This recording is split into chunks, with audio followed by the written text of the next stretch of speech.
Está no ar Gente que Fala, o melhor programa de debates do rádio brasileiro. Gente que Fala tem texto e direção geral do jornalista Fausto Camunha. Gente que Fala reúne de segunda a sexta-feira formadores de opinião para discutir as principais notícias do dia. Gente que Fala tem o selo de qualidade ABCOM. Olá, ouvinte do programa Gente que Fala, boa tarde, 12:04, seja bem-vindo, eu sou o Mauro Friesman, nós estamos no ar na Rádio Trianon AM 740 de São Paulo e Rádio Universal AM 810 de Santos. Você nos vê aqui nos estúdios da Rádio Trianon pelas imagens, pelas redes sociais, no Instagram e também no Facebook. Eu te convido para curtir as nossas páginas, ouvir os nossos podcasts no Spotify e acessar o nosso blog. É o gentequefala.com.br. Participe fazendo perguntas aos nossos convidados desta edição de hoje do Gente que Fala. Os telefones são 3289-3580 e 5052-5555.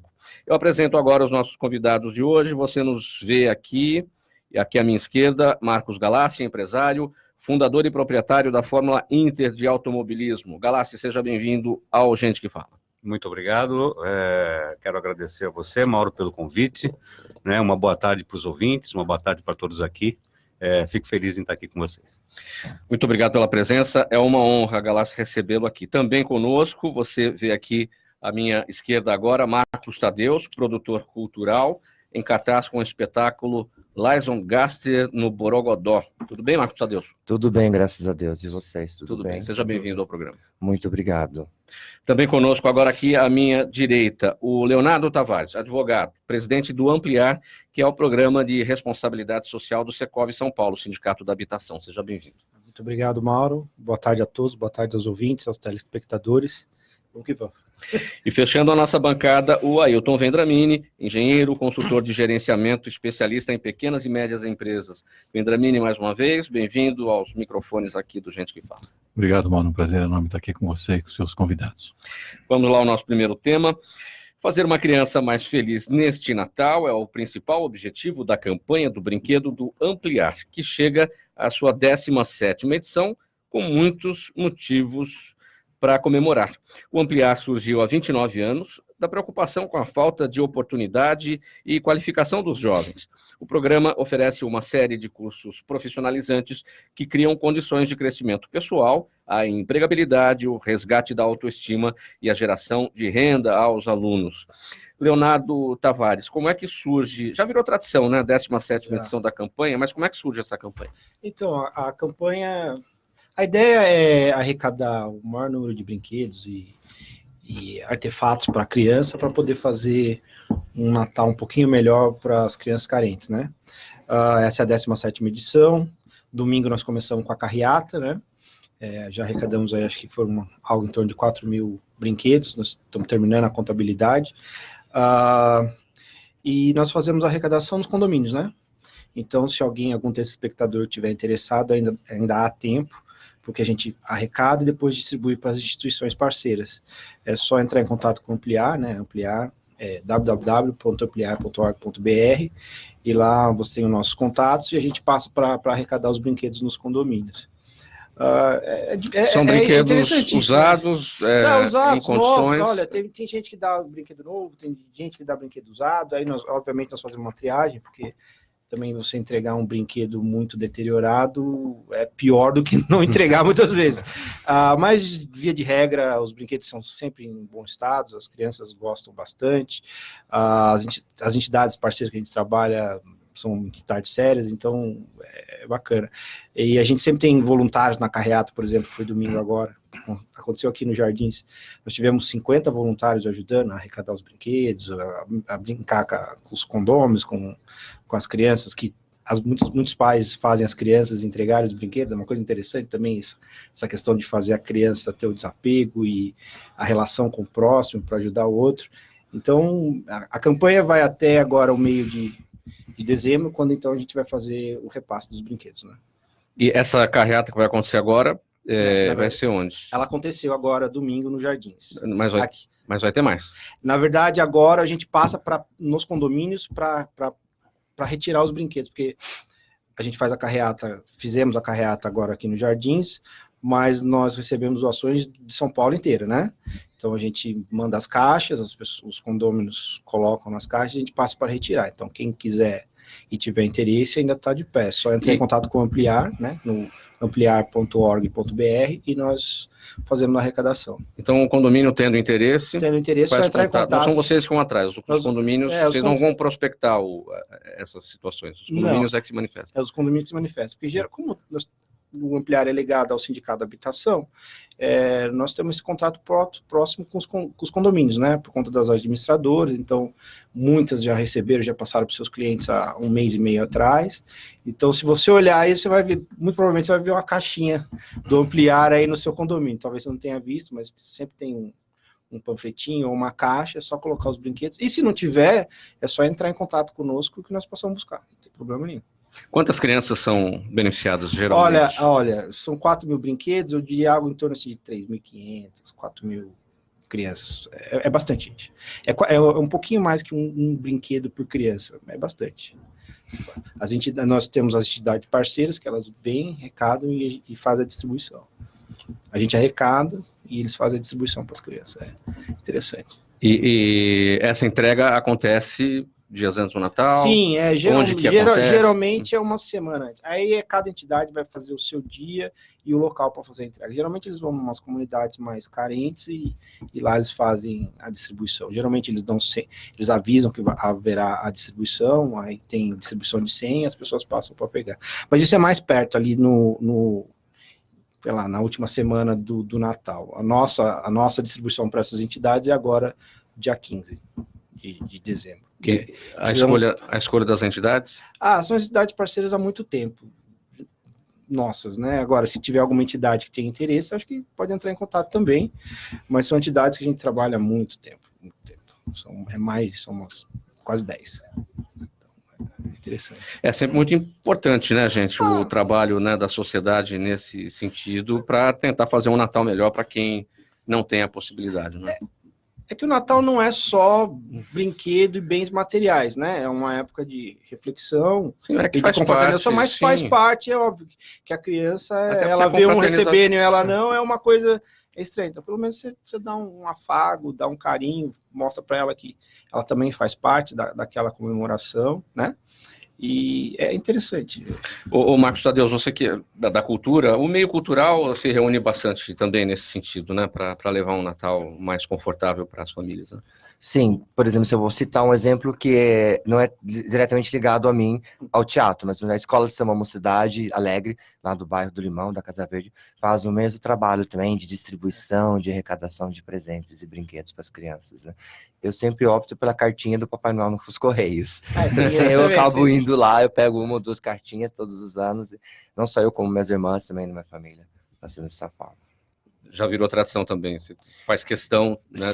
Sim. Eu acho que é uma forma de você passar um pouco de solidariedade para outra pessoa. Não falo nem, quer dizer, não é nenhum presente, mas é o símbolo desse presente que representa o Natal. É a pessoa receber assim, um pouco de atenção, de carinho, de solidariedade mesmo. Acho que tem coisas que se perdem com o passar do tempo, a mudança, a vida moderna, né? Essa coisa de você adotar uma criança para dar um presente a partir de uma carta enviada para os Correios, pelo que você observa, ainda se mantém, as crianças mandam, as pessoas vão até os Correios para buscar uma dessas cartas? Sim, você pode ir em qualquer unidade e você vê muitas cartinhas lá, as pessoas pedindo, e é bacana, eu me emociono cada vez que eu vou lá, e você vê cartas que as pessoas estão preocupadas não só com a família, eles pedem até cesta básica para a família, entende? Eu falo assim, eu gostaria de ganhar uma bicicleta, mas se chegar numa cesta básica, eu agradeço também, sabe? São coisas mínimas, então eu procuro fazer sempre assim um bem bolado, colocar um presente para a criança, né? E colocar um panetone, uma coisa assim natalina junto para a família. No escritório a gente faz isso também, todo ano pega as cartinhas. Para você ver que está faltando realmente o básico, né? Falta. Falta tudo. O Ampliar existe porque falta. Galassi, como é que você observa movimentos assim, nesse sentido? Eu depois de ouvir os dois, eu me sinto um ignorante, né, do que acontece do ponto de vista de dar suporte às pessoas necessitadas desse país, né? Cada um tem um viés, cada um tem um tempo, e cada um tem uma visão desse planeta aqui, chamado Terra, né? No caso do Brasil, eu acho que a gente tem particularmente um ambiente bastante hostil para todos, né, para muita gente.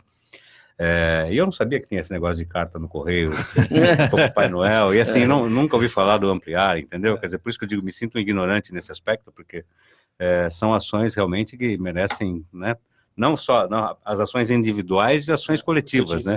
Merecem todo o carinho, todo o respeito. Assim, eu vou procurar participar mais dessas coisas. Agora que ele falou do cartinho, eu acho que eu vou buscar uma cartinha no correio. Não, as cartinhas são interessantes, assim, o que as crianças às vezes contam, é óbvio que a mãe ajuda, alguém ajuda. Tem uns pedidos, assim, despropositados, muito despropositados, mas tem uns pedidos que são as coisas mais singelas e você tem que cumprir. E você pode ler as cartinhas lá. Você não precisa fazer um sorteio. Então você lê e fala assim, olha, isso aqui realmente se sente. Tocou, né? Me tocou, e aí você separa. Você mantém as cartas lá, só pega os dados, é isso? Exatamente. Ah, não sabia disso. Que legal. E é o correio que faz a entrega. Ele faz a entrega, você coloca lá e eles fazem esse caminhamento. Como se fosse Papai Noel mesmo. Pô, que bacana. Bom, a gente fala. Você em contato com muitas empresas pequenas e médias. A gente tem uma instituição que a gente trabalha mais de perto, né? E acompanha durante o ano todo, que é o Direito de Ser lá de Campinas, onde tem umas 300 crianças. Então a nossa festa foi sexta-feira passada. Agora, eu sou, vamos dizer assim, um fã aí do Secov, né? Aliás, pertenço lá ao sindicato através da Elo, né, que são os loteadores. E eu queria fazer um comentário, um viés aqui, que assim, eu vejo algumas instituições, por exemplo, me recordo agora do Médicos Sem Fronteira. Você faz uma contribuição lá, primeiro que eles são marqueteiros, né, eles são rápidos, você faz a contribuição e é rápida, né? O cara não fica perguntando qual é o seu tipo sanguíneo, qual não sei o que e tal, né? Você vê, é verdade, você vai nesses sites para você fazer doações e tal, no próprio Ampliar você tem isso, né? E você tem que dar trocentos dados lá, né? Mas acho que o que eu acho interessante, por exemplo, no caso do Médicos Sem Fronteira, é assim, você faz uma contribuição, aí de repente, ou faz uma contribuição mensal, não sei, ele fala, não, isso aqui, com isso nós compramos pasta de amendoim e salvamos 14 crianças não sei aonde. Ele te dá um feedback daquilo, entendeu?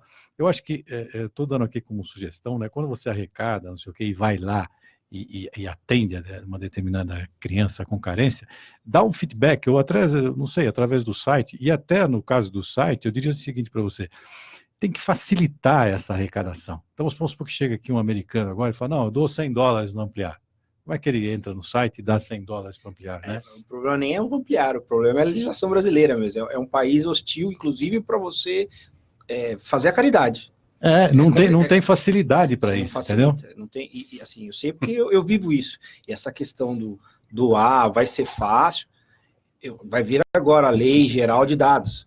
Tá lá todo mundo na minha orelha, mas como é que nós vamos trabalhar com isso? Porque eu agora, que tem todo interesse em receber doação, eu tenho que prestar um monte de contas da Lei de Proteção de Dados. Aí depois, questão da segurança do cartão de crédito. Então, assim, depois você tem que justificar para a prefeitura, para o município, para o estado, que você não está usando dinheiro para outras coisas. Então, assim, é uma coisa complicadíssima você fazer a doação. Então, assim, até para você doar, para ajudar os outros, é difícil.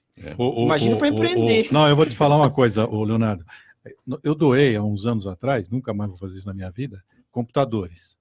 Então, o que aconteceu? A gente doou os computadores foram ficando obsoletos e tal, terminaram aonde? Num rio desses aí. Só que ali consta que sou eu que comprei aquele negócio, que não sei o quê. De repente você é chamado lá porque você descartou erradamente e tal. Então, no Brasil, você tem que seguir uma cartilha aí das mais complexas. É difícil.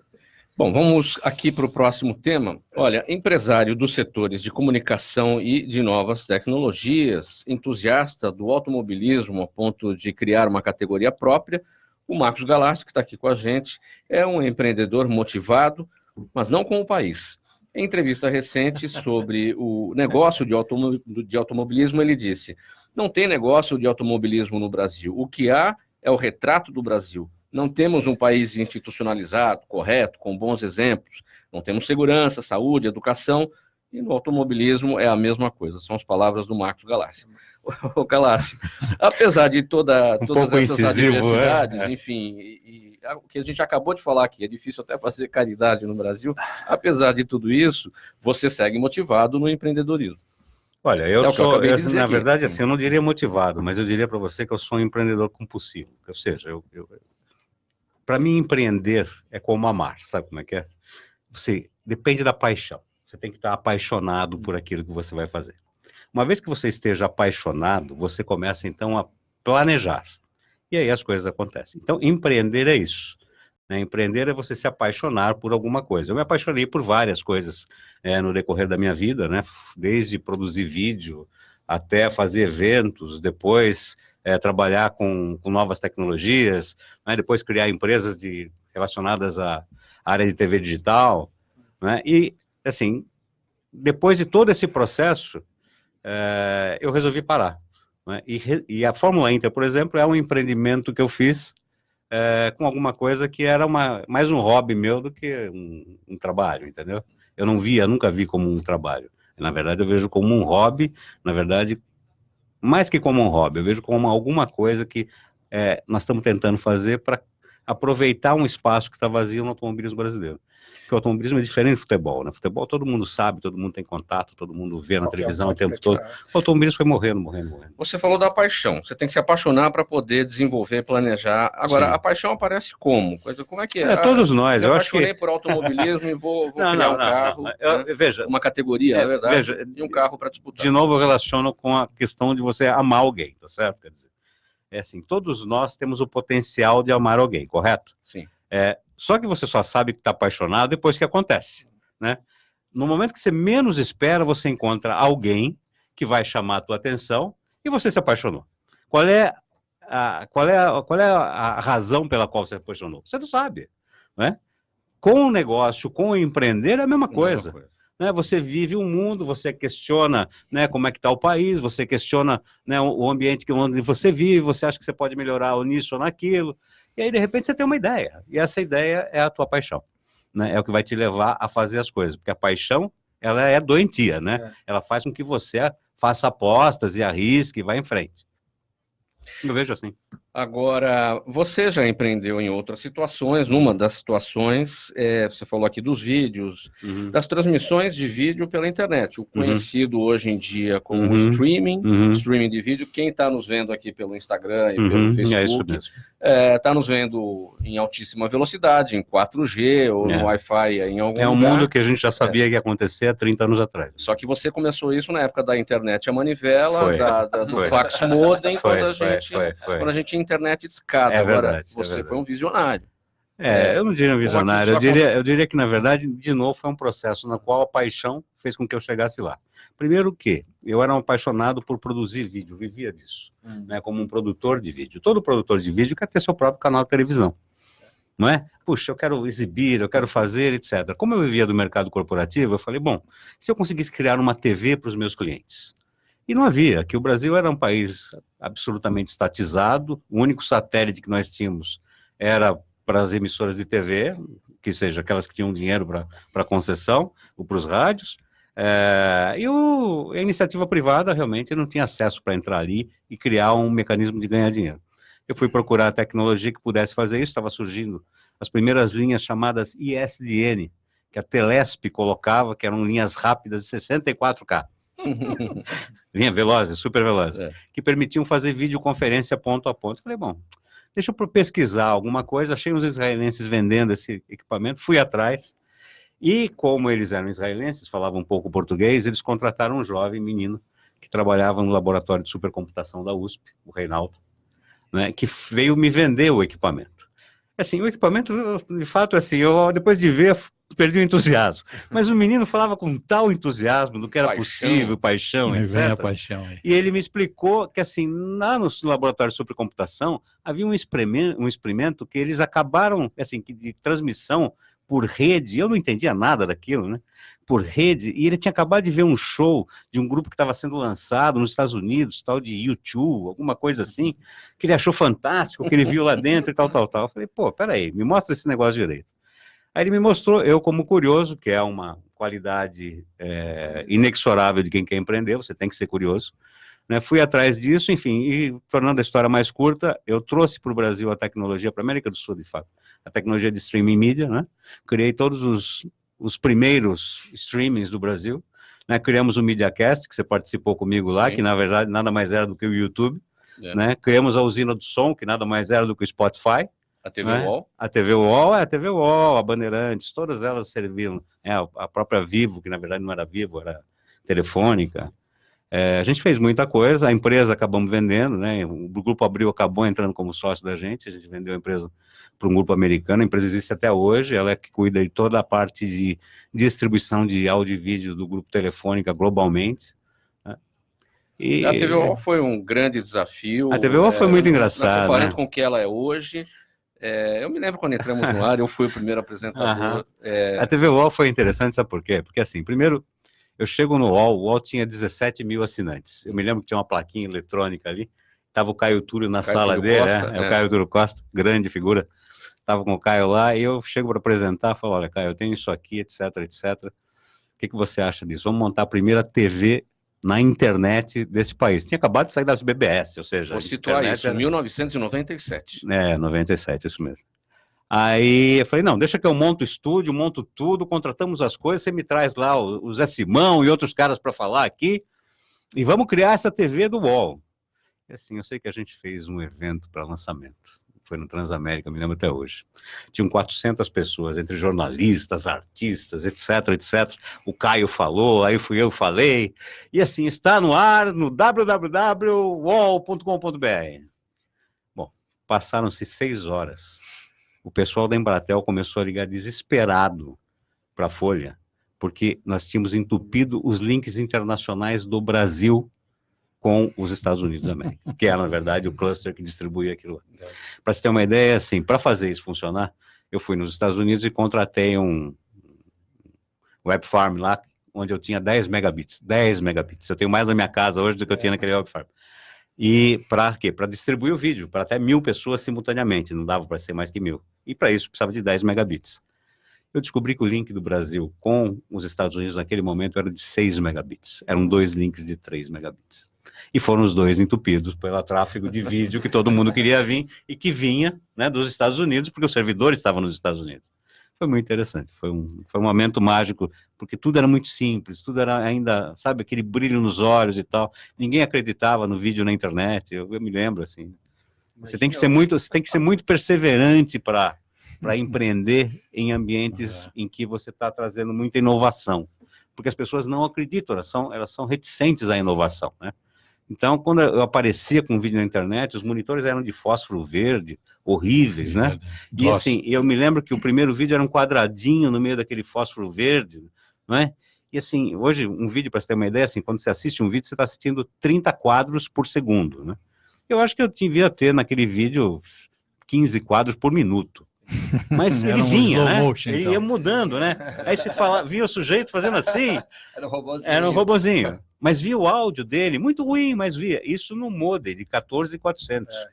Ou seja, quando eu mostrava isso, né? Tinha outros sócios e tal, eles falavam, Marcos, você enlouqueceu completamente, isso aí não vai funcionar nunca. Eu falei, não, isso vai funcionar. Ô Galassi, qual é o... evidentemente, acho, né, que você em 97, há 22 anos, você não imaginava o que aconteceria hoje com o streaming. Imaginava. Sim, eu tinha certeza então, disso. Nos próximos 20 anos, o que vai acontecer? Por exemplo, nós aqui, as nossas concorrentes, as rádios concorrentes, transmitem também pelo YouTube. A gente está no meio de uma revolução absolutamente brutal da mídia como um todo, né? A gente está às portas do 5G. Quando eu digo as portas, pode ser mais 5, 10 anos, mas isso é as portas do ponto de vista de uma história maior. O 5G é algo brutal do ponto de vista de comunicação, porque, para você ter uma ideia, uma conexão de 5G me permite assistir 4.000 vídeos a 8K simultaneamente. Compara com os 14.415 frames por minuto que eu tinha, entendeu? Quer dizer, e isso é brutal porque não tem latência. Significa, o que ele falar agora, eu escuto do outro lado, exatamente no momento que ele fala, posso estar no Japão, na China, em qualquer lugar, sem latência, sem delay, né? Sem delay, zero delay. E isso vai possibilitar o quê? Vai possibilitar controle de carros autônomos, vai possibilitar o controle de navios autônomos. Isso vai mudar a indústria como um todo. Então, assim, eu posso ter uma rádio com a high definition entrando por qualquer coisa, como eu tenho hoje aqui, né, já. Né? Mas eu vou ter muito mais possibilidades de interação do que eu tenho hoje. Né? Eu, assim, estou citando coisas muito óbvias para o 5G, dada a velocidade. Eu tenho um pouco de medo porque ele trabalha numa frequência tão alta que interfere, né, com o ser humano e com os poros da pele e tudo mais.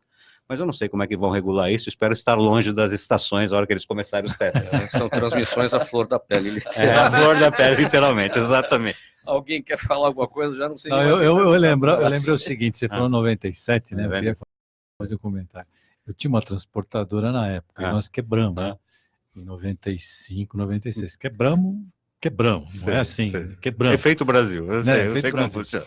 E aí tinha um dinheirinho no caixa, né? E aí meu sócio falou assim, pô, tem esse dinheiro, se a gente deixar, vira pó. Claro. O que nós vamos fazer, né? Aí ele falou assim, vamos para Houston, né? Na NASA. Eu falei, você tem certeza que nós vamos para Houston? Eu falei, vamos. Eu falei, tá bom, então vamos. 2 dias depois nós estávamos em Houston, na NASA. Sim. E aí tinha um rapaz, lá formava, me lembro, 400 astronautas por ano. Então voam, 2 ou 3 voam e o resto fica por aí. E nós entramos numa dessas palestras assim, e o cara ia mostrar umas fotos do Hubble e tal, não sei o quê. E eu falei assim, pô, eu vou comprar uma foto dessa aqui de Saturno, achei aquilo maravilhoso, né? Entrei na fila, fiquei em último, né? Com meu inglês macarrônico, eu ficar em último, coloquei uns dólares no bolso e tal. Na hora que cheguei com o americano, falei, ó, a foto e tal, não sei o quê. Ele tirou um papelzinho do bolso e me deu assim, estava escrito assim, www.nasa.não não sei o quê, .org. Eu peguei aquilo, falei, obrigado, tal. Eu voltei pro meu sócio, comprou a foto, falei, olha, ele me deu esse papel aqui agora, eu vou dizer uma coisa para você. Exatamente. Onde é essa loja, eu não sei. Eu não sei. Cara, eu carreguei aquele papelzinho um mês aqui no Brasil procurando o endereço, cara. Mas voltando no seu 5G, eu acho que, você não comentou, mas eu acho que a holografia vai ser o pulo do gato aqui, né? Todas essas tecnologias ligadas à inteligência artificial vão ser algo brutal. Quando eu digo brutal, né, a gente já está migrando, a gente estava conversando antes de começar o programa, para uma coisa de pagamento sem moeda, sem dinheiro, sem papel. Isso de um ponto de vista assim, econômico ou de facilidade é perfeito, né? Porque você está se livrando de uma coisa que era não rastreável, não é mesmo? E aí tem um outro lado dessa moeda, exatamente. Você fica na mão. Não que você, veja, não pelo fato de você fazer alguma falcatrua, pelo simples fato de que, não é o governo, eu digo assim, o mercado, não é? Tem exatamente qual é o seu perfil de consumo, em quanto tempo você tem, qual é a sua receita, muito mais do que o governo. Muito mais do que o governo possa querer ter, né? E isso é assustador do ponto de vista de quem é você, aonde você gasta, qual é a zona geográfica que você atua. Que é o que já acontece nas redes sociais, né? Você coloca lá, já aparece. Não. É assim, hoje já existe, eles chamam de mídia programática, tá certo? Mas basicamente eu compro publicidade, né, de alguns veículos que eu não vou citar o nome, ok? Sim. Aí eu estou em casa falando de viajar para Namíbia, não é? Aparece assim, em tudo. No meu rede social aparece... O teu telefone te ouviu, primeiramente, né? Claro, Sim, claro que ouviu. Né? Então, sempre que acontece isso, eu pego o telefone e falo bomba, bomba, bomba, entendeu? Só para ver se eles reagem de alguma maneira. Mas por quê? Porque, de fato, assim, as tecnologias estão penetrando no nosso dia a dia de uma maneira que muita gente, inclusive nos Estados Unidos, está assumindo hoje uma forma de vida mais off the grid, ou seja, fora da rede, né? Eu estou largando, estou abandonando o telefone. Há uma onda agora. Você lembra daquele celular da Nokia? Sim. Era uma 80 qualquer coisa. Era o mais baratinho que tinha. O celular só serve para falar. Tá voltando, assim, está voltando. Por quê? Porque as pessoas não querem mais o smartphone. O smartphone não deixa que elas pensem.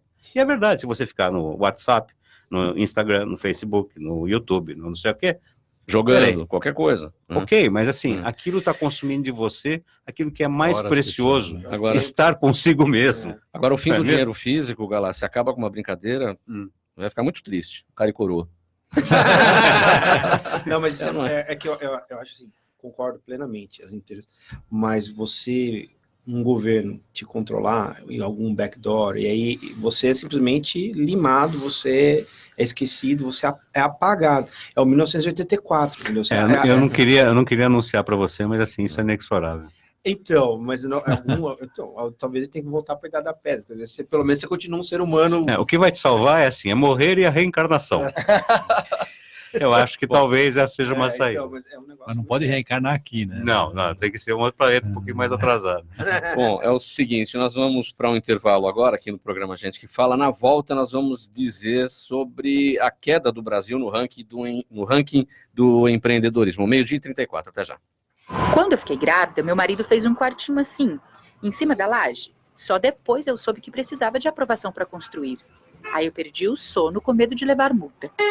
Não perde mais! A Câmara dos Vereadores aprovou a Lei da Regularização Imobiliária, que resolve a situação de milhares de imóveis sem multas. Informe-se em sãopaulo.sp.leg.br. Câmara Municipal de São Paulo. A cidade é sua. A voz também.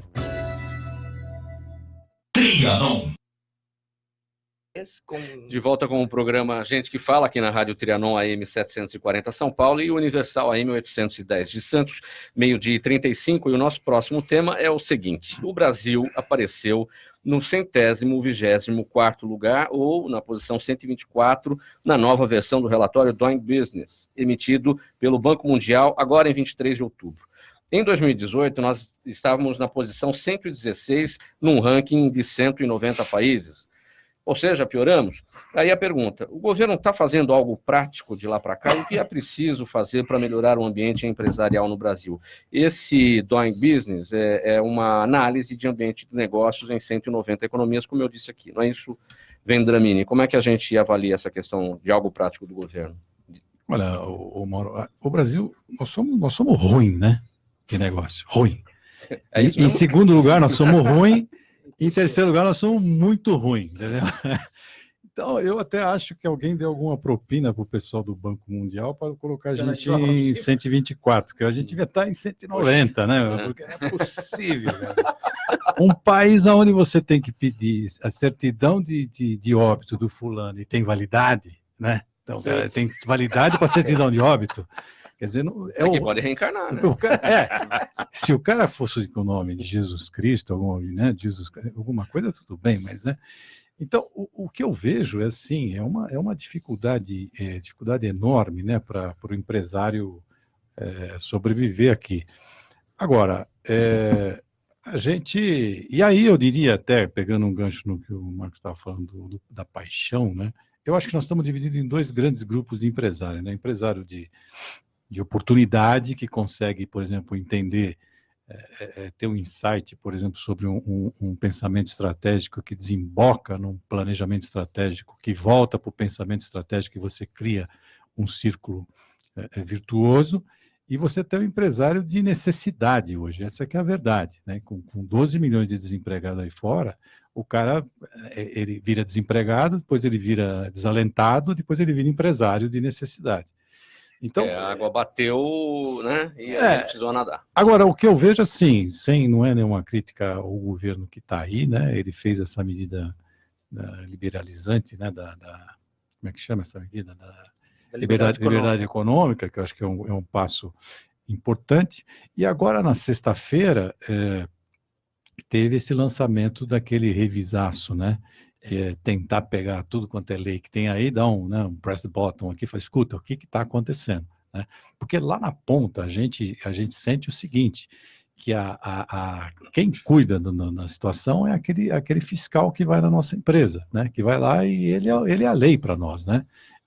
Lá para cima eles não têm noção do que tem de lei, na verdade, eles não sabem. Então eles vão começar uma fase aí que é vamos chamar assim de triagem, para ver o que vale e o que não vale, para depois tentar implantar isso em 18 meses. Então, eu acho que a situação é muito crítica. Eu estava vendo, inclusive, outro dia, aquele senhor Medina do Rock in Rio, né? Ele falou, olha, eu tive que tirar 5 licenças lá em Portugal para fazer um espetáculo e tal. Mas no Brasil foram 58, né? 58 licenças para o cara operar o tal do Rock in Rio. Então, eu acho que a gente é muito ruim, mas ruim mesmo, e eu acho que... Não, é verdade, eu acho que... Agora, tem algumas ações, aí vamos falar. Outro dia eu estava... É preciso fazer. Né, o que é preciso fazer. Eu vejo, por exemplo, aquela jovem aqui da vereadora, que é a Janaína Lima, né? Com isso que transformou o gabinete dele no coworking, né? E colocou agora em operação esse fórum dos empreendedores, né? Juntando um pessoal de nome. Tem E ainda convenceu a presidência da casa de também ter um espaço na própria Câmara. Na própria Câmara, para todo mundo ir lá usar e tal, né? Então, alguns movimentos assim. Eu vi lá outro dia aquele Gianluca Lorenzon, né? Lorenzon do Ministério da Economia também, brigando por esse revisaço e tal, e tentando simplificar a nossa situação, né? Mas eu acho que o Brasil tem com essa meta de chegar entre os 50 melhores lugares para doing business em 2030, e vai ser extremamente duro chegar lá, e espero que a gente consiga viver para ver isso. Quem que é o primeiro nesse ranking? Eu não sei. Deve ser Hong Kong ou Singapura. São esses países asiáticos. Aí, dependendo do Fórum Mundial, os Estados Unidos deve estar em 8º e tal. Do Heritage Foundation deve estar em 2º, 3º. Mas geralmente é Singapura, Hong Kong, aí vai para Nova Zelândia, Austrália, Canadá, assim. São esses. Nós estamos perto de Cuba, Venezuela, os países africanos. Então, assim, quando alguém fala, a culpa é dos empresários, não, vamos olhar direito a situação. E o problema do Brasil é que tudo é o governo, inclusive o governo que tem que resolver este problema de acabar com a crise. Então, assim, o brasileiro, educação, é o governo. Saiu hoje que o Brasil continua há mais de 20 anos em último lugar na educação. E os caras, não, o Ministério da Educação tem que fazer uma coisa. Não, a única coisa que o Ministério da Educação tem que fazer é ser fechado. Porque em 20 anos ele não serviu para nada. Fecha, porque gastar o dinheiro gastou. Fecha. E deixa cada um dar a educação que tem que dar, como era no passado. Eu sei alguma coisa, eu ensino. Você sabe alguma coisa, você ensina e a pessoa vai aprender. Porque o Ministério da Cultura... Essa educação vai ter que ser totalmente reestruturada. Ministério da Cultura mesmo. Verba. O que você produziu de relevante nesses últimos tempos? Nada, cadê o Machado de Assis que surgiu aí? Ele surgiu no tempo da escravidão. Acabou a escravidão, tinha o Machado de Assis. Hoje você gasta. O que surge? Quadradinho de 8, sabe? Umas coisas assim. Então, assim, o brasileiro vai ter que parar para pensar um pouco se ele quer que o governo faça as coisas mesmo. Porque, no fundo, toda hora você pede. Aí você acaba com a publicação de balanço nos órgãos de imprensa.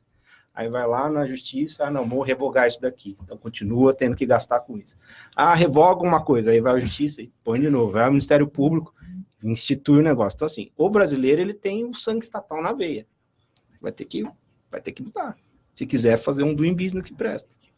Fazer um país pungente do ponto de vista econômico. E aí tirar efetivamente as pessoas da pobreza. Bom, vamos lá, próximo tema. É bem provável que o pessoal do teatro musical de hoje nunca tenha ouvido falar em Lisson ou Lisson Gaster, para homenagear a atriz e cantora espanhola, criada em Piracicaba. A peça Lisson Gaster no Borogodó faz 2 temporadas aqui na cidade. Lisson foi a pioneira do Teatro Mambembe, levando sua arte aos mais longínquos e inacessíveis rincões do solo brasileiro, e consagrou-se como uma das grandes artistas da década ou das décadas de 1920 a 1940. Eu vou confessar que não conheço Marcos Tadeu. E, aliás, eu o Marcos Tadeu você conhece. Nos conhecemos. Prazer em conhecer. Não conheço Lisson Gaster e errei aqui até na pronúncia, ou tanto faz a pronúncia de um jeito ou de outro. Na verdade, eu acho que nós não temos um registro da pronúncia, né? Ela faleceu em 1970. Os contatos que nós temos são com os bisnetos dela. A língua, ela tem essa questão, né, de morrer, de perder a pronúncia. Nós acreditamos que seja Lisson, porque é uma inspiração de uma fonte, de um romance francês, né? Mas aí vem o Gaster, que já não é mais francês, então, de tudo. Na época também, nós temos que considerar que no Brasil, né, a língua, não só no Brasil, era o francês, não era o inglês. O inglês vem depois. Então, hoje, a nossa tendência do Y é ir para o AI, né? Fazer Liaison, né? Mas na época não era. Então, a gente está levando isso como um conceito de linguagem, de fala, entendeu? Certo. Que realmente era o francês que não tá. Então, provavelmente deve ser Lisson Gaster, que foi uma grande atriz e cantora do teatro brasileiro. Teatro de revista. Não só teatro de revista, né? Nós falávamos dos dramalhões, nós chamamos, né? que são as interpretações mais fortes, mais pesadas, assim, não no sentido trágico, né? Que o teatro ele se moderniza no Brasil em 47, né? Que é uma revolução teatral que já acontece no mundo em 22, 23. O teatro chega no Brasil em 47, com os diretores que fogem da Segunda Guerra. Mas essas peças dessa Lison, que eu também não conhecia, ela tem um fio condutor ou é um tipo ela fez um tipo de revista que ela fez as duas coisas. Ela fez tanto revistas quanto os textos. Inclusive tem um texto, ela escreveu vários textos teatrais, vários espetáculos. Nós inclusive colocamos uns trechos dos espetáculos que ela fez no espetáculo que nós estamos fazendo. Ela fez Mimosa Roceira, por exemplo, que era um título que ela trabalhou durante muitos anos, apresentou muito no Brasil. Nós conseguimos uma cópia desse texto lá no Arquivo Público do Estado de São Paulo, porque até 1970 você tinha que, todos os espetáculos, né, tinha que passar pela censura, e a censura ficava com o arquivo, e esse arquivo ficou uma cópia desse texto, mas é um texto amarelado, mas é de 28, de 27, né? Nós tínhamos que ter um cuidado no manuseio do documento, né? Que aquilo é um documento público, né? Pra gente poder fazer a cópia, ler, entender o que era a vertente da história. Porque, assim, de revistas mesmo que ela tem, nós não tivemos esse acesso. Nós tivemos aos textos realmente que nós chamamos de dramalhões, que são aqueles tipo bem pesado de interpretação. E essa peça, ela segue qual linha? Nós fizemos um teatro de revista. Teatro de revista. Exatamente. Então, o espetáculo ele vai proporcionar para o público, poucas pessoas sabem o que é um teatro de revista hoje em dia, né? E porque também o que chegou... Eu sei porque eu sou antigo. Não, mas o que chegou para a gente também, aí, da década de 60, foi um outro caminho que o teatro de revista tomou. Porque no começo dos anos 50, ele ficou um teatro mais luxuoso e mais pernas de fora. Entende? Que até aliás, isso é de francês, do Bataclan, né? Exatamente, que vem para o Brasil. E o luxo vem também da Espanha. É ele que traz para nós essa coisa de plumas e paetês chiquérrimos. Então, o que ficou para a gente na década de 60 foi isso. Porque daí quando entra a ditadura no Brasil, ele começa a fechar todas as portas. Então, eles não tinham mais o que falar. Então, cada vez mais para ter público, foram as mulheres tirando roupa e fazendo os números cada vez mais. Deixa eu fazer uma curiosidade, porque o Teatro Revista ele era engajado, né, doutor? Ele soltava aquelas sátiras contra o governo. A sua peça também vai nessa linha? Não vai. não vai, porque a nossa intenção é realmente trabalhar esse espetáculo, né? No Borogodó. Por que no Borogodó? Borogodó é a primeira revista. Aliás, o que é Borogodó? Borogodó representa muitas coisas, desde ser um cara galante, até ser uma animação, ser pessoas próximas, representa muitas coisas que a gente vai acabar encontrando. Vou continuar ficando sem entender, então. Depende da situação. A língua portuguesa tem muito isso, né? E no Borogodó, na verdade, é uma das primeiras peças que a Chiquinha Gonzaga fez, os mesmos musicais que ela fez, Borogodó. Então, o que acontece? A Lison Gassi, ela não nasceu assim numa família teatral. Ela não foi isso. Ela casou ela nasceu na Espanha, veio ao Brasil criança, ficou em Piracicaba dos seus 3, 4 anos até os seus 20 anos. Ela casa em Piracicaba. Aí quando ela separa do marido, ela vem para São Paulo, onde os pais estão residentes. E ela está trabalhando lá na Rua das Noivas, lá no ateliê de alta costura. E uma das bailarinas vai lá e contrata ela, para ver que ela tem um jeito, um carisma. E ela começa a cantar. Aí assim, que ela entra. Do nada, assim? Do nada. Então, aí que ela vai parar no Borogodó. Tipo assim, como que foi no Borogodó? Então, entendeu? Ela vai parar nessa loucura que é o teatro. Então, ela não vem das famílias tradicionais, como de Marília Pêra, Nissete Bruno, entendeu? Ela surge. A iniciativa dessa peça é sua? Sim, eu sou de Piracicaba, né? Eu nasci lá. O empreendedorismo é seu. A gente do teatro é muito empreendedor. Tem que ter muita coragem para a gente produzir muita coisa bacana, né, que possa levar para as pessoas muita cultura, né? A gente utiliza aqui uma verba pública da Lei Rouanet para poder levantar esse espetáculo, né? Por isso que os ingressos custam 10 e 20 reais, sendo eu teria que cobrar 150 reais se as pessoas poderem assistir. Aí eu falo, com 150, quem que vai assistir? Acho que daqui ninguém, né? Então, a gente imagine uma pessoa pobre que vem distante, muitas vezes, né? Então, a intenção é essa e nós estamos fazendo dessa forma. E além de distribuição gratuita de ingressos para várias ONGs que nós fazemos. Ô Marcos Tadeu, aproveitando aqui, a gente sempre tem perguntas do público, já que você entrou nessa questão dos recursos, do dinheiro público, o Jaime do Jardim Bonfilholi te pergunta qual é a sua avaliação sobre a atual política cultural do governo federal. Olha, é uma pergunta... Eu acho que ele deve perguntar do ponto de vista do incentivo, quanto do ponto de vista da distribuição de recursos. Distribuição de recursos. É muito delicado você falar em cultura no Brasil, num país que as pessoas morrem de fome nas ruas, entende? E sobretudo quando as pessoas pegam coisas da cultura e deturpam para poder ganhar votos. Isso é mais complicado ainda, entende? Te joga na parede, né? Então eu acho assim, tem muitas pessoas que estão equivocados em lugares errados lá dentro dos setores da cultura, que a gente tem visto, assim, essa pessoa não é do meio cultural, não é uma pessoa para isso, entende? E é porque a cultura também não é vista como um meio de geração de trabalho e renda. As pessoas falam assim, ele recebeu 2 milhões da Lei Rouanet, para fazer o quê?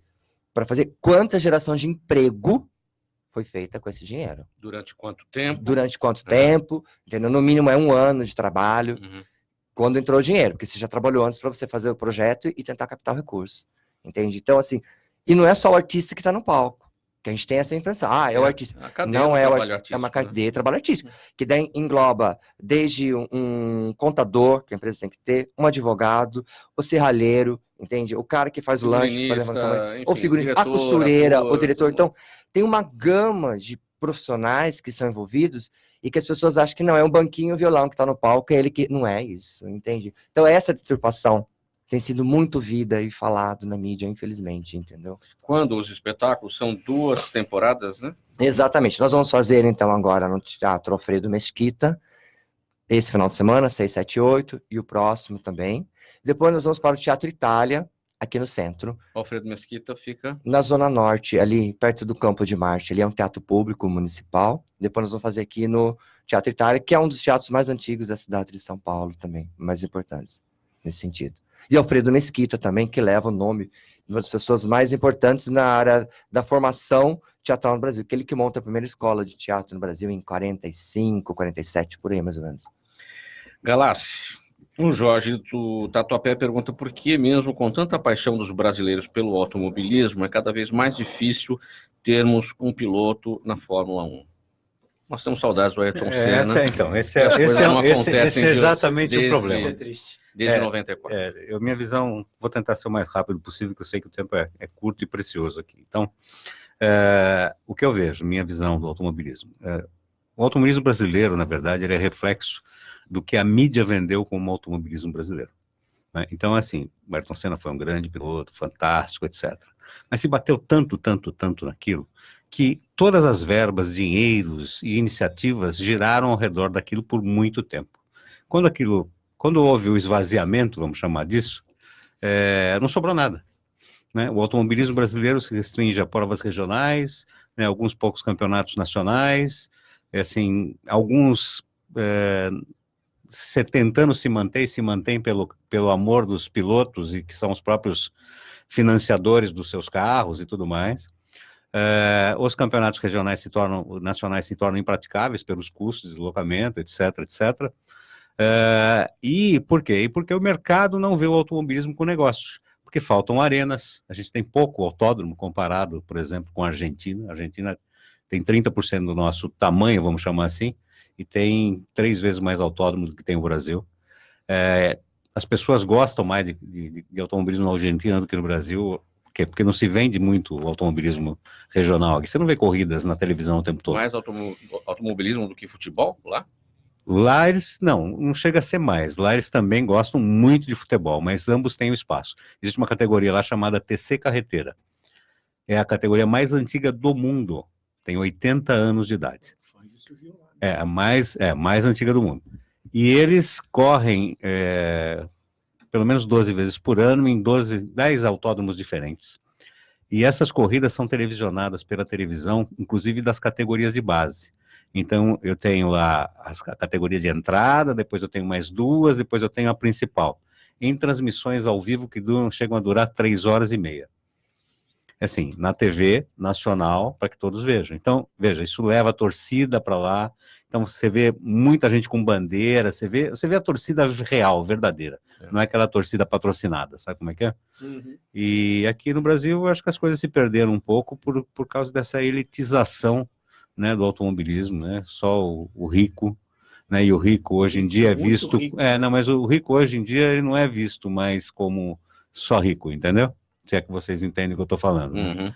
Entende? Assim, é complicado. Nossos ouvintes, todos entendemos. É complicado o país. É complicado. Entendeu? A gente tem uma categoria porque a gente ama mesmo esse negócio, resolvemos baixar os preços, sabe? Colocar na altura em que o amante do automobilismo real, aquele que quer ser piloto mesmo, pode atingir, e isso está indo bem. E passa porque ele falou no Doing Business. Gente, comprar um carro no Brasil, você vai importar alguma coisa, você paga o dobro. Não esquece. O dobro. Você está falando da arte. Eu acabei de voltar da Europa, eu fui assistir um Fantasma da Ópera. Em Londres. Londres, o pound é 1/6, a libra é cara pra caramba.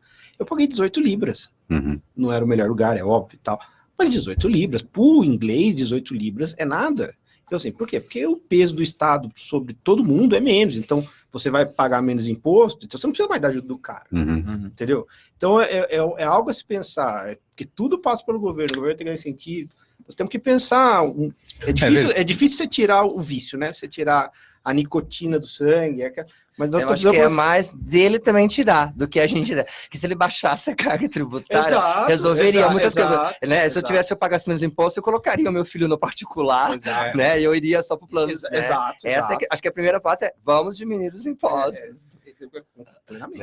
Leonardo, a Márcia do Itaim pergunta por que há tanta incompatibilidade entre o que as pessoas procuram e o que tantos milhões de desempregados têm a oferecer? Porque há tanta incompatibilidade entre o que as empresas procuram e o que tantos milhões de desempregados têm a oferecer? Poxa vida, eu não sei responder isso. Eu vou dar algo mais ou menos do que eu vejo lá. E volta no que eu falei há um pouco de tempo atrás aqui. O brasileiro, ele é muito mal educado. E mal educado no sentido assim... Mal formado. Mal formado. Não é qualificado. Ele não é qualificado. E é óbvio, você vai dar um bom emprego, você precisa de uma qualificação melhor. Capacitação. Então, assim, no Brasil, esses milhões estão desempregados, e é por isso que o Ampliar existe. Para capacitar o cara, porque o cara não sabe, não é que ele não sabe falar o nome, ele não sabe escrever, ele não sabe sentar, ele não sabe se portar. É o que a menina fala lá, a menina que trabalha comigo, a Margarete, ela fala para os alunos. Se você vai numa entrevista de emprego com a roupa que você vai na balada, tá errado. Então, assim, nem essa noção eles têm. Então, assim, o brasileiro é muito mal formado. E pode ter certeza absoluta, aonde precisa de especialização, tá sobrando emprego. Tenho certeza absoluta. Tem muita vaga sobrando. Mas porque você não consegue preencher. Eu, lá no Ampliar, o core, o objetivo é capacitar para o mercado de trabalho. Mas eu tenho um cursinho preparatório para o Enem, porque eles chegam meio que analfabetos. E aí você tem que trabalhar o básico, sabe? Então, assim, há essa incompatibilidade, porque há profissões em que você precisa de conhecimento que a pessoa não tem, infelizmente.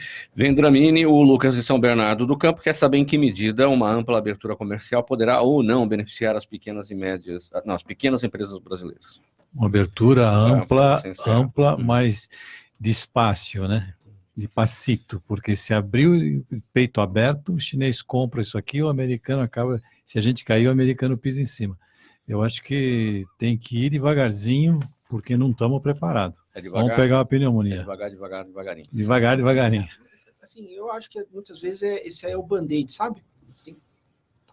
Mas tem que abrir, tem que abrir. Você tem que puxar o band-aid de uma vez, porque é o seguinte, agora, no começo você apanha, mas depois você fica esperto e dá a volta por cima. O problema é que este mercado fechado, do jeito que é, ele só beneficia empresa grande. Quem não quer que abra o mercado são aquelas muito grandes, porque elas têm as benesses estatais. Nós temos 5 bancos, basicamente. Gente, 5 bancos. É por isso que os juros são os mais altos do mundo, você tem concorrência. Nós temos, sei lá, quantas empresas... A Petrobras é a única que produz, de certa forma, petróleo e distribui. É por isso que a gasolina é cara pra caramba. Então, assim, vai vir a Shell. Sim, mas a Shell vai contratar... Shell eu tô chutando, tá? Vai vir uma empresa de fora? Vai, mas ela vai contratar o brasileiro para trabalhar aqui. O dinheiro, o lucro ela vai remeter para lá? Não tem problema. Ela gerou a receita aqui. Uns vão quebrar? Com certeza absoluta. Outros tantos vão surgir. Agora, nós precisamos... Ou nós queremos crescer de vez e ser um país do business, nós precisamos abrir, ou nós vamos ficar do jeito que nós estamos. E aí tem que ver o que é bom. Mas tem lição de casa para fazer. Gente, com certeza. Tempo acabando. Vendramini, sua despedida. Obrigado aí, foi um prazer enorme estar com vocês, aprendi bastante, fiquei conhecendo a Lison Castera aqui, que eu não sabia. E é bom, legal. E gostei de ver o amor nos olhos aqui dos amigos. Leonardo. Paixão. Eu só queria agradecer a presença, muito obrigado. De vez em quando eu sou muito decisivo, peço desculpas, mas muito obrigado e boa tarde a todos. Marcos Tadeu, palavra final. Muito obrigado pelo espaço, obrigado por conhecer novas pessoas também. E então reforçar o convite, Teatro Alfredo Mesquita, sexta e sábado às 20, 21, domingo às 20, e depois nós retornamos a partir do dia 18 de janeiro no Teatro Itália, aqui no centro de São Paulo. Muito bem. Marcos Galassi, sua palavra. Olha, eu quero agradecer a todos aqui por essa discussão tão interessante, tão cheia de... É um debate, né? É uma conversa, pouco sobre empreendedorismo, mas sobre todo o resto. E quero aproveitar para fazer aqui o merchandisingzinho da minha paixão, que é a Fórmula Inter. Quem não conhece, gosta de automobilismo, entra lá, www.formulainter.com.br, e vai ver o que a gente faz. Tudo que está lá, a gente, inclusive, nessa cadeia de valor, nós criamos uma fábrica, produzimos os carros, organizamos as corridas, assim, algo que não se vê em lugar nenhum do mundo. Então, eu quero agradecer pela oportunidade de poder dizer isso, né? E por ter também, vou agradecer a mim mesmo por ter me omitido com relação aos meus pensamentos políticos. Gente, muito obrigado pela presença de todos vocês, em nome da equipe do programa Gente que Fala. Eu confesso que eu me senti aqui na mesa de casa, comendo pizza com vocês, foi uma entrevista, um grande bate-papo, muito legal, muito gostoso. É gente que come, não é gente que fala. Leonardo Tavares, Marcos Tadeu, Marcos Galassi e Ailton Vendramini, muito obrigado mais uma vez. Na mesa de som, Sérgio Souza, que também é gerente técnico da Rádio Trianon. Apresentação minha, Mauro Frisman, pauta e redação Pedro Esquiavon, diretora de produção Zenilda Salvato, direção-geral do programa do jornalista Fausto Camunha, e do outro lado do Gente que Fala, você ouvinte, a razão da nossa presença aqui. Obrigado pela audiência, tchau, até amanhã. Obrigado.